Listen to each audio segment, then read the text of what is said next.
Now between Welsh's spread offense and Kaplan's many run formations, there's definitely going to be no shortage of fireworks out here tonight. And after speaking with a pest control specialist, he estimates that the nest could be anywhere from 4 to 5 years old and could house around 150,000 yellow jackets. New year, new faces, and in the case of the 2017 Raging Cajuns, a new man at the middle linebacker position. School board officials are already working to make sure that congested car lines won't be an issue when the UL running backs face a Monroe defense that allows 300 rushing yards per game. Now, one of Ross's final wishes was to establish the Ross Granger Memorial Fund.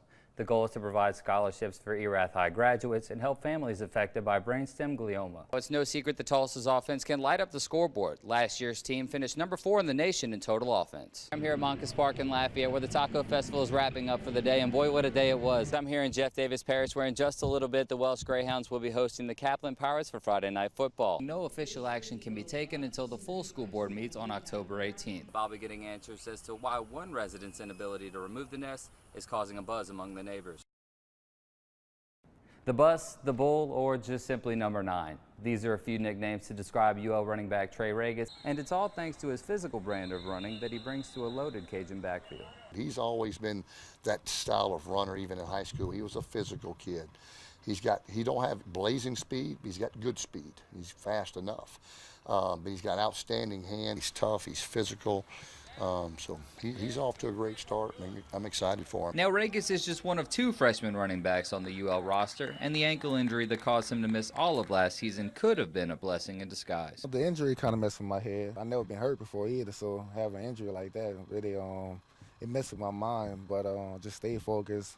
Went to the pit, got stronger, and just came out this year doing what I had to do. And it didn't take long for Regis to bounce back. He currently leads the Cajuns in rushing, averaging just under 10 yards a carry. And it's the physical factor he brings to his group that coaches rave about. He's got a chance to be a good football player, but he's tough, and that's what I love. I love kids that are tough. Those are my favorite kind, kids that are tough, and he plays tough and he plays physical. And as for the list of nicknames, his mom says his style of running is closer to a former member of the Black and Gold. My mom always, she called me Deuce the Cavs. They always called me that in park ball, so that's what I kind of thought myself as. Now, a Deuce McAllister comparison is quite the compliment, but whatever you decide to call Regis, just know that you're going to hear it a lot on Saturday when the UL running backs face a Monroe defense that allows 300 rushing yards per game. Covering the Cajuns here in Lafayette, I'm Richard Mills, KATC Sports.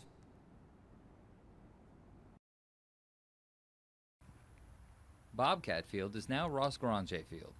Ross died last year at the age of 19 after a battle with brain cancer. We're just very pleased with it. It's something that he wouldn't have necessarily wanted because he was very humble about his accolades, and he didn't need to have them broadcasted, but it's still a great honor. Ross loved playing baseball, and even after his diagnosis continued to remain active with athletics, inspiring his hometown team. The community's been incredible, and I knew being from the town of Erath that we would receive a lot of support, but I can't even begin to tell you how people came together to support Ross and to support our family, and they still do. And now the newly named field will not only serve as a reminder of the love and support for number 11, but as a motivational symbol for future Bobcats. Every coach that's coached him always knew that they had a bulldog out here, and they were going to get what he had when he stepped on the field, and it happened every time. If every player takes that concept to the field, they're going to continue to be successful here. Now, one of Ross's final wishes was to establish the Ross Granger Memorial Fund. The goal is to provide scholarships for Erath High graduates and help families affected by brainstem glioma.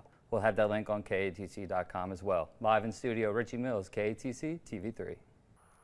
Right now, it's an empty field in Broussard, but come the fall of 2019, this will be the location of the new BO Elementary School. We do expect this to be a basic build, a basic layout, but just new technology, which is very important, and a new place for students to learn. Right now, we're still dealing with overcrowding issues and Butler building issues, so this is just going to help us move into where we know we need to be. As chairman of the facilities committee, Jeremy Hidalgo is tasked with making sure everything stays on track. We're in good shape. We're doing a lot of site work right now, and we're looking at about a 6-month window for planning and bidding, and then we're looking at construction to get moving next year. And while construction has yet to begin for BO Elementary School, school board officials are already working to make sure that congested car lines won't be an issue. We're looking at adding another lane, so we have at least a double lane for car rider lines.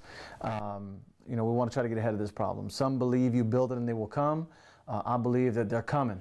We haven't built it and they're still coming, so we need to address what's going on and accommodate those students and parents. The school board will meet with architects this Friday to approve the blueprints and plans to open bidding for construction early next year. In Broussard, Richie Mills, KATC TV3.